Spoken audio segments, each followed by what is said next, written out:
Audit program can be defined as a set of procedures that an auditor believes in and necessary to perform to obtain reasonable assurance that the financial statements are not affected by material misstatements. An audit program is a set of policies and procedures that dictate how an evaluation of a business is done. There are two types of audit program. The first one is Standards Audit Program. It is a standards working papers are used on all audits for efficiency and proper delegation, control, and review. Some auditors prepare a standard audit program or make use of what may be called uniform work papers.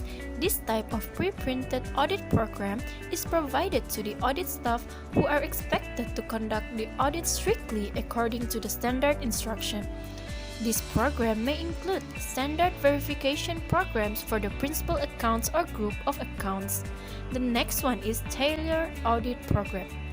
It is a different working papers are used to suit the different types of clients' business.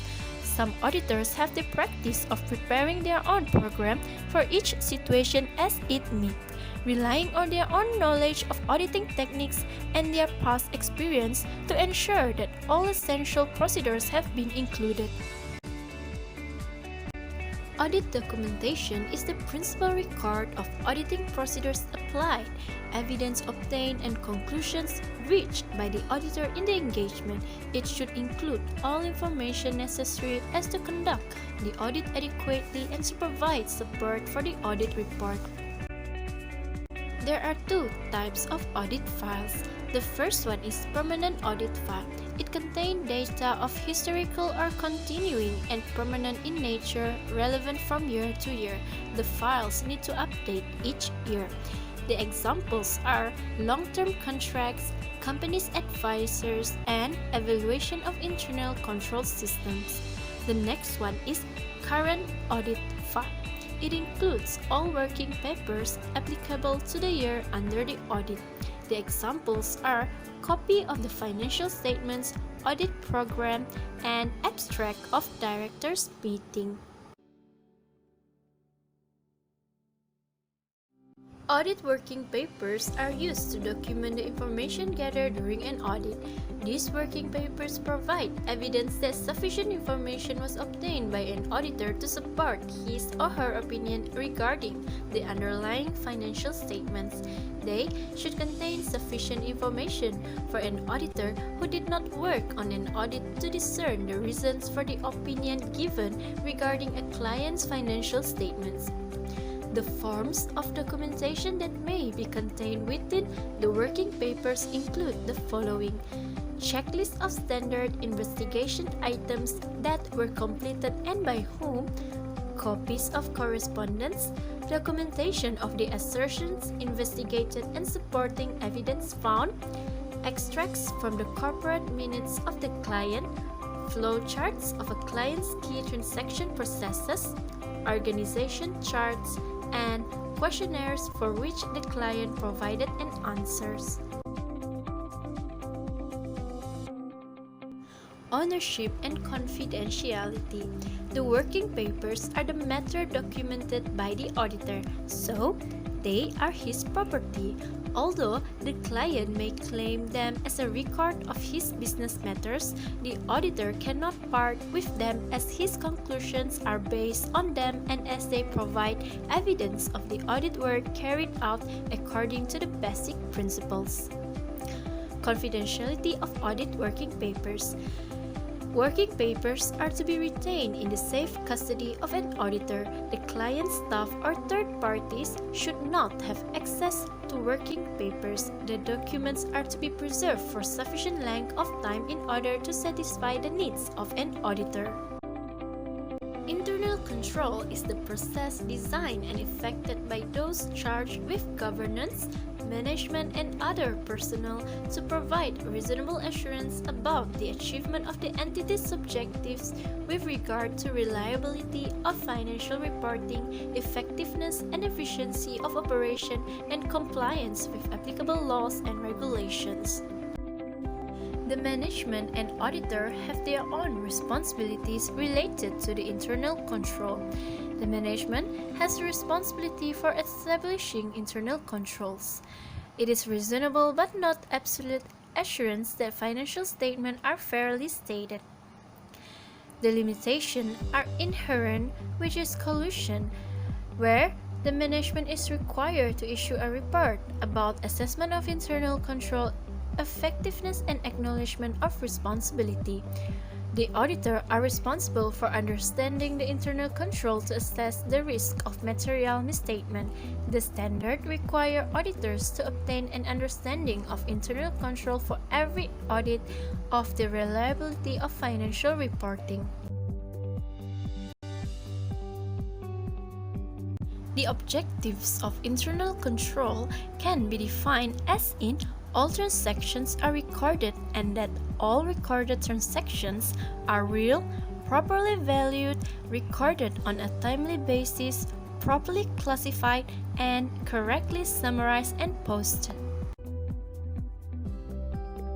There are 5 components of internal control. The first one is control environment. Second, entities risk assessment. Third, information on communication system. Fourth, control activities and monitoring of control.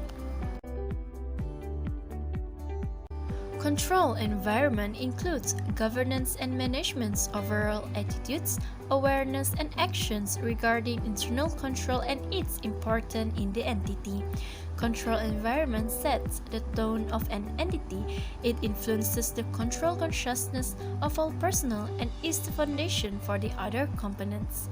The elements includes communication and enforcement of integrity and ethical values, commitment to competence, participation by those charged with governance, and management's philosophy and operating style.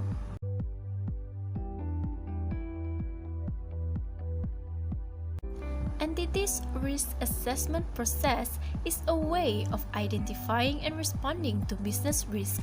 Once identified, management needs to consider their significance on how it should be managed. The management may introduce plans, programs, or actions to address specific risk, or it may accept a risk on cost-benefit basis. Information system includes its accounting system, which comprises the methods and records established to initiate, record, process, and report exchange, transactions, and relevant events and conditions, and to maintain accountability for the related assets, liabilities, and equity. It also includes infrastructure, such as hardware and other physical components, software, people, procedures, and data. Control activities are policies and procedures established by the management in order to ensure that its directives are carried out. Control activities should be distinguished from the accounting system. Control activities are added to ensure the accounting system procedures accurate and reliable data. Monitoring of controls is the process used to assess the effectiveness of the performance of internal control. It involves evaluating the design and operation of controls and taking corrective action where necessary.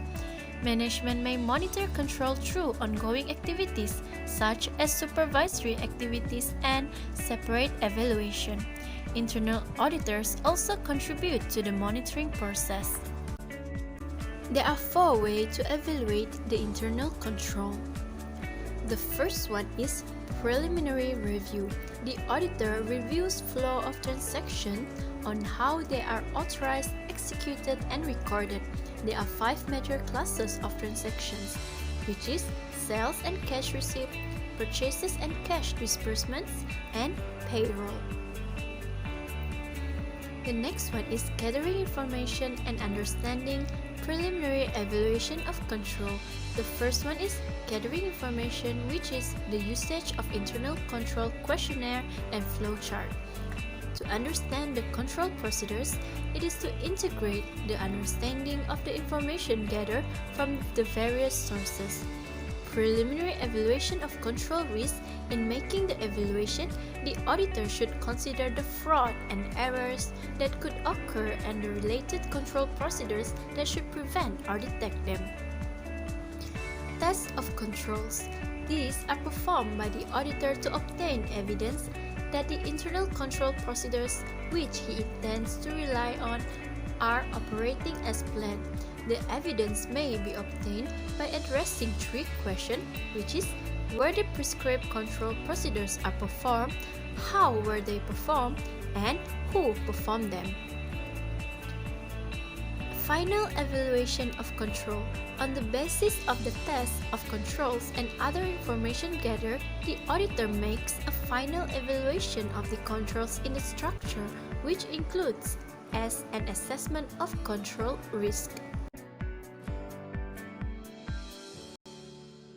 Assessment and documenting understanding of internal control. A narrative is a written description of a client's internal controls. A proper narrative of an accounting system and related control describes of the four things. The first one is the origin of every document and record in the system.